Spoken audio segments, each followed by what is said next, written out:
ये बोर्ड देख लीजिए आप सामने, वेलकम टू हरियाणा।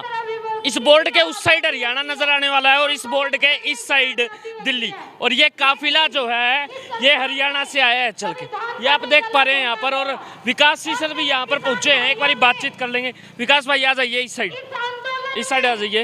विकास भाई नमस्कार। राम राम भाई, ठीक है। अब और क्या रह गया, मोदी जी से माफी मंगवानी थी वो भी मंगवा दी, तहे दिल से मंगवानी थी, हृदय से मंगवानी थी वो भी मंगवा दी, क्या रह गया अब? देखिए, अभी जो मुख्य मुद्दा है एमएसपी का जो मैटर है, जब तक सरकार एमएसपी के ऊपर कोई कानून नहीं बनाती, जब तक हमारे शहीदों का दर्जा नहीं मिल जाता, उनको उचित मुआवजा नहीं मिल जाता, उनके परिवार को नौकरी नहीं मिल जाती, जब तक कि जितने हमारे किसानों के ऊपर केस दायर किए गए हैं दिल्ली के अंदर भी, हरियाणा के अंदर भी, पंजाब के अंदर भी, जिन भी स्टेटों के अंदर किसी भी प्रकार से केस दायर किए हैं, जब तक वो वापस नहीं हो जाते, जब तक सरकार सीधे तौर पर किसानों से बातचीत करके किसानों की सभी समस्याओं का समाधान नहीं करती, तब तक ये आंदोलन जारी रहेगा। अभी तक तो आतंकवादी नजर आ रहे थे, माओवादी नजर आ रहे थे, अब अचानक से इतना हृदय परिवर्तन कैसे हुआ कि किसान नजर आ गए? बोला जी ये तो मेरे सारे के सारे किसान भाई है, मैं माफी मांगता हूँ मेरे किसान भाइयों। देखिए, देर आए दुरुस्त आए, कम से कम उनको 1 साल के बाद ये समझ में तो आया कि वास्तव में आतंकवादी खालिस्तानी नहीं है, ये देश के असली मालिक हैं जो बैठे हैं। और इन्होंने ये साबित कर दिया कि लोकतंत्र के अंदर लोगों का राज होता है। ये कोई नहीं है कि अपनी मर्जी से कोई भी कानून बना दिया और देश में लागू कर दिया। देश के मजदूर ने, किसान ने ये साबित कर दिया कि ये जो बॉर्डर के ऊपर बैठे लोग हैं ये दिल्ली के असली मालिक हैं। दिल्ली के अंदर जो कलम चलेगी वो इनकी मर्जी से चलेगी, न कि प्रधानमंत्री या किसी सरकार की मर्जी से चलेगी। यानी कि किसान को अनपढ़ बताया जाता था, अब सरकार ने मान लिया कि किसान जो है वो एजुकेटेड हो चुका है, उसको नॉलेज आ चुकी है कि किसान के जो कानून आए थे उसके अंदर कुछ ना कुछ तो गड़बड़ थी, जिसी वजह से उनको वापसी लिया। बिल्कुल, प्रधानमंत्री ने माफी मांगी कि हमसे बहुत बड़ी गलती हुई है। और जो है तमाम जो किसान साथी हैं आज जो इस आंदोलन के अंदर शामिल हो रहे हैं, सारे के सारे युवा साथी हैं, पढ़े लिखे हैं, उसमें हर विषय के विशेष ज्ञाता किसान परिवार से मजदूर परिवार के साथी हैं। इसीलिए ये लड़ाई हम इस प्रकार से जीत पाए। अन्यथा पहले हमारे जो बुजुर्ग थे उनको ज़्यादा पढ़े लिखे नहीं होते थे, इसीलिए उनका लगातार 70 साल से शोषण कर रहा था। और अब जो नई जो प्योद उठी है किसान की, नए जो युवा जो हैं उन्होंने अधिकारों की लड़ाई लड़ना भी सीख लिया और जीतना भी सीख लिया। मैं धन्यवाद करना चाहूँगा तमाम उन साथियों का, किसान मजदूर साथियों का, जिन्होंने 1 साल से लगातार किसान की मजदूर की इस लड़ाई में अपना योगदान, चाहे टोलों के ऊपर, चाहे धरनों के ऊपर, चाहे दिल्ली के अंदर जहाँ भी दिया है। आप सबका बहुत बहुत धन्यवाद करना चाहूँगा। साथ में अपील करना चाहूँगा, लड़ाई अभी अधूरी है, लड़ाई पूरी नहीं हुई है। जब तक हमारी सारी मांगें पूरी नहीं हो जाती, आप सब इसी प्रकार से भाईचारे से लगे रहना, निश्चित तौर पर आपको जीत मिलेगी। हमने अब भी सरकार को झुकाया है, हम आगे भी सरकार को झुकाएंगे। ये ताई जी को आप जानते होंगे, ये वही हैं ताई जी कंडेले वाली। ताई जी राम राम। राम राम भाई। बाकी आपको तो सारे ही जानते हैं, 1 साल हो गया लगातार जुटे हुए, आपको खुशी कितनी हुई? खुशी ज्यादा खुशी को नहीं भाई मेरा ना। खुशी क्या हुई, यू जो काम इतनी करया नहीं, यू एक भी न में करना था, जय किसान न्यू समझ तो भाई किसान से यू तो भी लठाए में करया है भाई। ये तो 12 महीने हो गए, ना ये उठे ना ये जावे भाई, ये तो जितने बारी जावे को नहीं। अरे भाई हमारे 750 किसान शहीद कर दिया इस सरकार ने, खुशी क्यों कर मानना भाई? ठीक आई थी, बढ़िया कर दिया, यू भी बढ़िया कर दिया, जो कर दिया बधाई का पात्र को नहीं, हमी थी बधाई को नहीं दिया। शहीद का जिक्र हुआ था, क्या लगता है विकास भाई साहब, शहीद मानेगी अब सरकार? पहले तो किसानों के कानून जो वापसी लेने के लिए भी तैयार नहीं थी, अब क्या उन लोगों को शहीदी का दर्जा मिलेगा जो किसानों के लिए शहीद हुए हैं? देखिए, पिछले 1 साल से जो ये माहौल बनाया जा रहा था कि सरकार मानेगी नहीं, नरेंद्र मोदी मानेगा नहीं, उस माहौल को तोड़ने का काम हमने अपने संघर्ष के द्वारा किया है।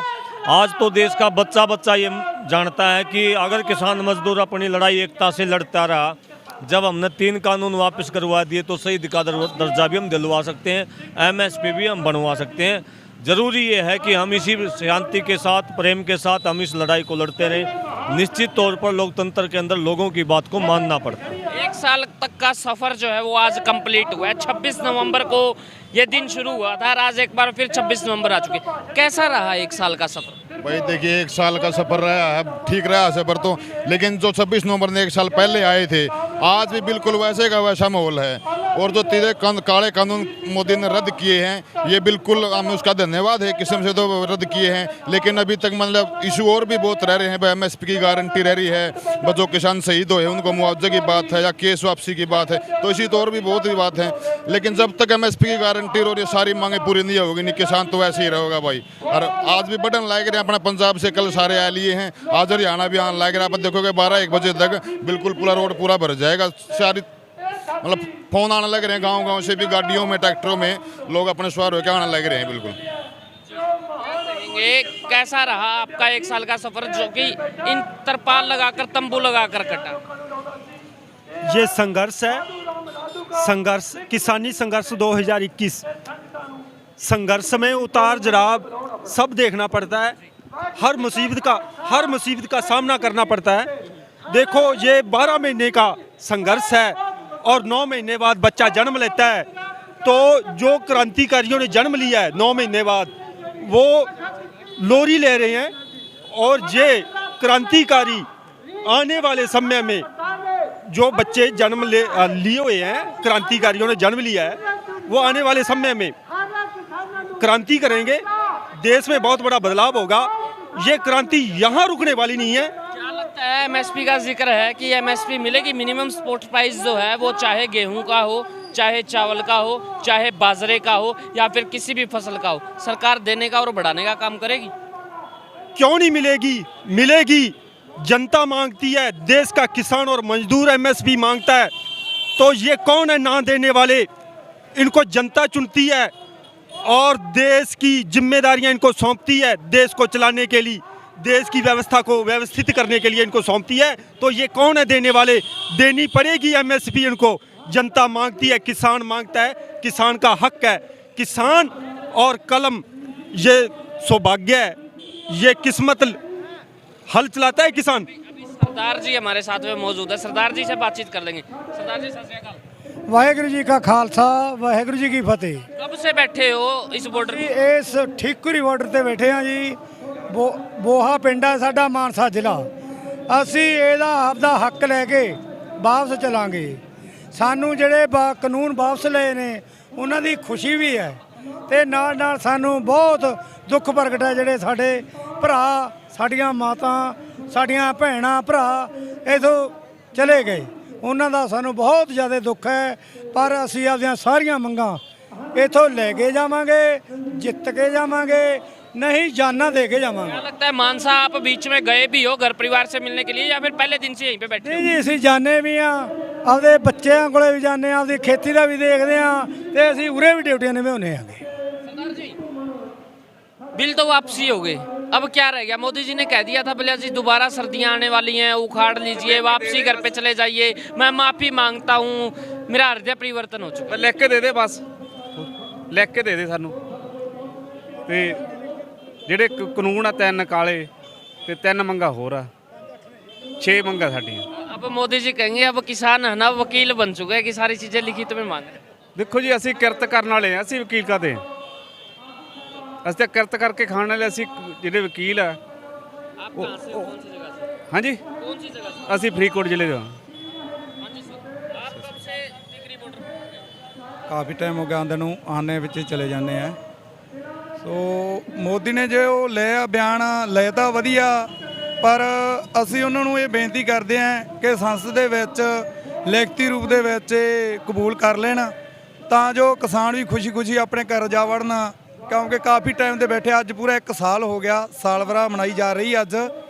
ਤੇ ਸੋ ਬੇਨਤੀ ਹੈ ਸਾਡੀ ਹੱਥ ਜੋੜ ਕੇ ਮੋਦੀ ਨੂੰ ਕਿ ਜਿੱਥੇ ਤੂੰ ਮੜੇ ਸਿਰ ਜਾ ਹਿਲਾਤਾ ਤੇ ਥੋੜੀ ਜਿਹੀ ਕਲਮੇ ਵੀ ਹਿਲਾ ਦੇ, ਜੇ ਤੇਰਾ ਜਾਣਾ ਕੁਝ ਨਹੀਂ ਹੈਗਾ। ਸੋ ਵੋਟ ਮੰਗਣ ਜੋਗਰਾ ਵੀ ਰਹਿ ਜਾਏਗਾ। क्या कहेंगे? हम तो ये कहेंगे जो आज 1 साल पूरा हो गया है और कानून हमारे प्रधानमंत्री ने तो वैसे तो कह दिया है टीवी पे भी हमने वापस ले लिए, लेकिन किसान जब तक नहीं जाएंगे, जब तक सदन में ये पास होके बाहर हमारे को दिखाएंगे नहीं भी हमने ये पास कर दिए सभी के साइन। मैंने कहा था कि अगले जो महीना लगेगा उसके वीकेंड के अंदर संसद बैठेगी और वहाँ पर जो है ये बिल जो है वो वापसी करवाने का काम कर देंगे हम लोग। आपको शायद याद होगा। देखो कहा था, लेकिन मेरे एक कहावत याद आ गई, वो गडरिया हमेशा झूठ बोलता था भाई, उसकी बकरियों के बीच में शेर आ गया, शेर आ गया, ऐसे करके वो गांव वालों को बुलाता था वो। तो गांव वाले भाग के जाते तो वो बाद में कह देता मैं तो मजाक कर रहा था।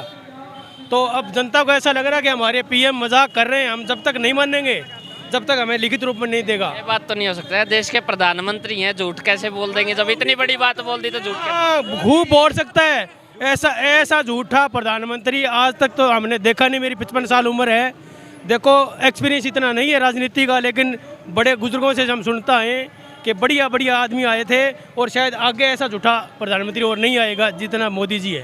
विश्वास नहीं रहा? नहीं, बिल्कुल विश्वास नहीं है इस आदमी पे। लिखित में ही मचा? हाँ, लिखित रूप में लेके ही यहाँ से जाएंगे और एमएसपी गारंटी लेके जाएंगे। कितना विश्वास रहा? हमको तो इनके ऊपर एक पैसे का भी विश्वास नहीं गा। इनको जीतने से पहले ही कह रहे थे भी ये मोदी आ गया, वो कम हो सच्ची गल हो गई, वो बात सारी सही हो। क्या लगता है जो कानून वापसी का जो जिक्र किया गया है वो किसानों को ध्यान में रखते हुए किया गया है या फिर यूपी के चुनाव को ध्यान में रखते हुए किया गया है? यूपी के चुनाव को रख के ध्यान में रख के दिया है। इनके पर विश्वास नहीं हमको। जितना देर लिखती रूप में कोई चीज़ नहीं देते उतना देर आराम से शांति से बैठेंगे, शांति से रहेंगे, गलत काम कोई नहीं करेंगे।